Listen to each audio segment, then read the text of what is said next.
인생 2회차. 인생 2회차. 이거 되게 쉬운 주제인 줄 알았는데 되게 어려운 주제였습니다. 그렇죠? 찍은 것만큼 또 저를 설득을 했어요. 그렇죠? 과연 어떻게 정리를 할 건지 한번 보시면서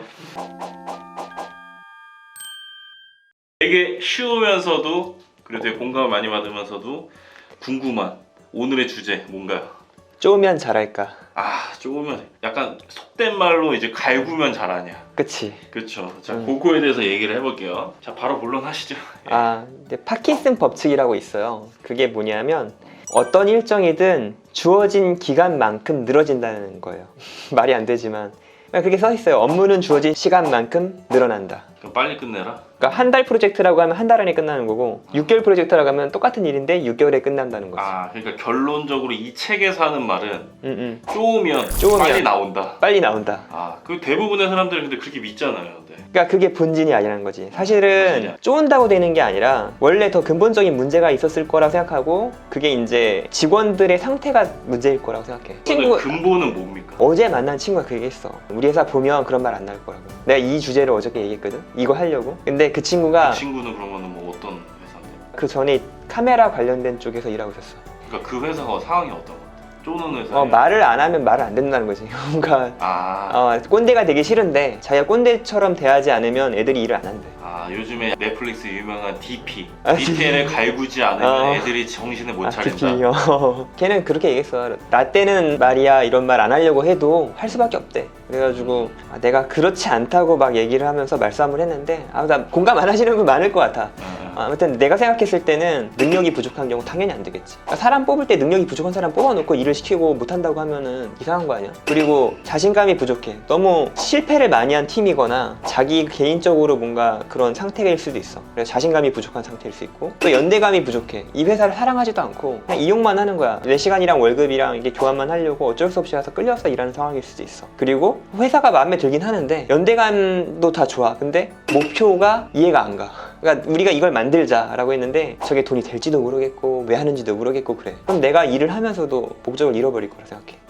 그러니까 결론은 안 좋아서 안 된 게 아니라 더 근본적인 문제가 있다는 거지. 근본적인 문제가 따로 있다. 능력 부족, 자신감 부족, 연대감 부족, 목표에 대한 공감 부족. 네 가지를 뽑았지. 책에 있는 내용이야 이건. 그럼 이거 어떻게 해결할 수 있죠? 쪼지 않고서 일을 잘할 수 있는 방법이 필요한 거죠. 일단 능력이 부족한 경우라고 하면 교육을 시키는 방법이 있을 수도 있고 능력이 있는 사람을 데려와서 일을 시킬 수도 있겠지. 그리고 자신감이 부족한 경우에는 작은 프로젝트부터 시작해서 성공을 맛보게 하는 게 방법이 될 수 있고, 그리고 연대감이 부족한 경우라고 하면 그 팀원들이 왜 우리 회사의 연대감을 못 느끼는지 불만 요소를 찾아내야 돼. 예를 들어 회식을 하면 되나요? 회식하면 연전부작용 장난 아니지. 나는 회식이 너무 싫었는데. 그럼 어떻게 해야지? 얘기를 들어줘야지. 요즘에 문제가 있나 없나 이런 걸 진짜 들어야지. 프로젝트 리더라면 갈구는 게 중요한 게 아니라 이 사람이 뭐 때문에 연대감을 못 느끼는지, 회식 때문인지. 집안에 문제가 있는 경우면 집안의 문제겠지만 보통 그런 거보다는 사람들이 생각보다는 다 자기 자존감이 높아. 그래서 뭐 가정에 있는 거 이런 거보다는 그 회사에 근본적으로 자기가 안 맞는 뭔가가 있을 거야. 그런 걸 이제 찾아서 긁어주는 게 제일 중요한 거지. 어떻게 보면은 이제 연대감이 생긴다. 근데 그러면 이제 그런 얘기 한다. 내 친구들도 얘기했었고 그 윗사람도 전에 얘기했던 건데 그런 걸 다 어떻게 해결해 주니? 그렇죠. 쉽지가 않죠. 쉽지 않지. 근데 쉽지 않은 걸 해내야 되는 거야. 프로젝트 리더는? 그걸 봐서 100을 해결하는 게 아니라 100 중에 처음에 하나도 해결 못하다가 한 개 해결하면 많은 발전이 있는 거고, 유와 무의 차이라고 생각해. 100개 중에 두세 개를 해가지고 점점 발전해서 한 10개를 쳐냈어. 그러면 그것도 훌륭한 거고, 그래서 많이 쳐냈어. 몇 개 안 남았어. 그 몇 개 안 남은 거까지 갔으면 그건 정말 훌륭한 리더인 거고.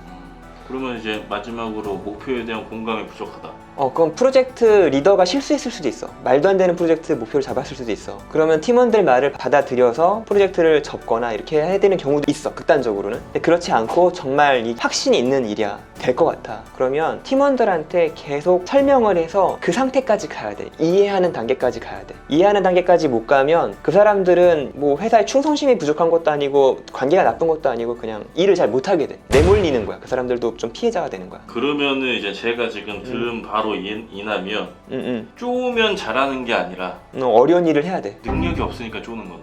그렇지.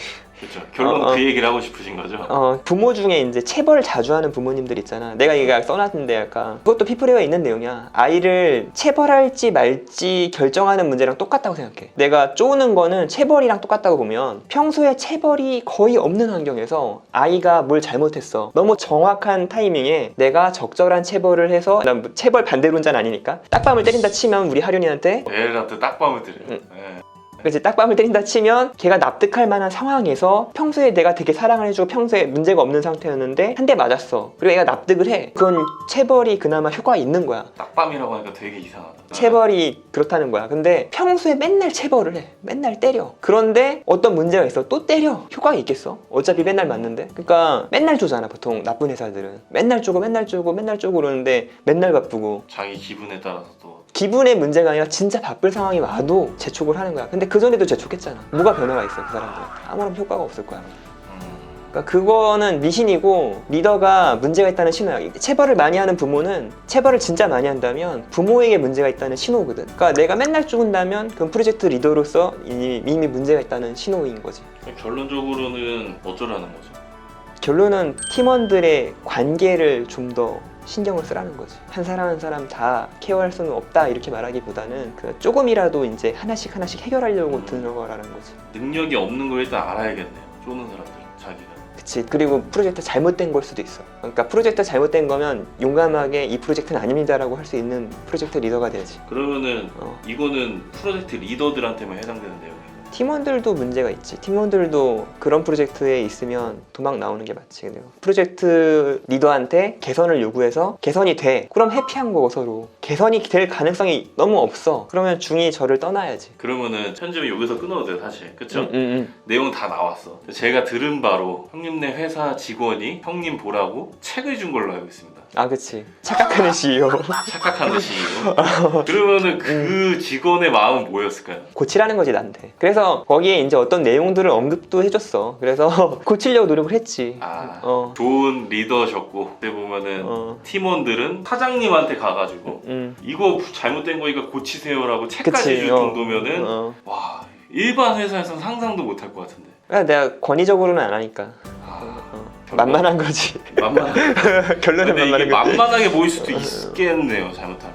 근데 그걸 그렇게 생각하면 좀 그것도 자질이라 생각해. 그러니까 약간 이런 느낌 같아요. 제 학생들의 비교를 하면은 잘 듣는 척하지만 뒤로 가서 학생들이 욕을 하는 그런 선생님이 있고, 그리고 어떤 선생님은 진짜 애들이 선생님한테 장난을 치고 싶을 정도로 뭔가 되게 좋아하는 그런 느낌이 있다고 하면은 형님은 약간 애들이 장난치고 싶은 선생님 같은 느낌이에요 지금. 모르겠어. 그걸까지는 모르겠지만. 어떤지. 그래서 결론 한번 짚어주시죠. 한 세 줄 요약. 세 줄 요약. 세 줄 요약이 돼야 돼요, 형님. 저기 보시면. 프로젝트를 함에 있어서 행복하게 일을 해야 되잖아요. 그러면 재촉하거나 갈구는 거 말고 더 근본적으로 문제를 해결했으면 좋겠어요. 그래야 우리 모두 행복할 수 있다고 생각합니다. 네. 마무리 멘트. 좋아요와 구독 감사합니다. 마무리하며 몇 마디를 달아보겠습니다. 일정을 재촉할지 말지에 대한 결정은 아이를 체벌할지 말지에 대한 결정을 할 때와 똑같다고 생각합니다. 평소 체벌이 거의 없는 환경에서 완벽한 타이밍에 아이가 쉽게 납득한다면 이것은 효과가 있다고 판단됩니다. 하지만 상습적으로 체벌을 한다면 이것은 부모에게 문제가 있다는 신호라고 여겨집니다. 오늘도 긴 시간 끝까지 시청해주셔서 진심으로 감사드립니다. 건강한 하루 보내시기 소망합니다.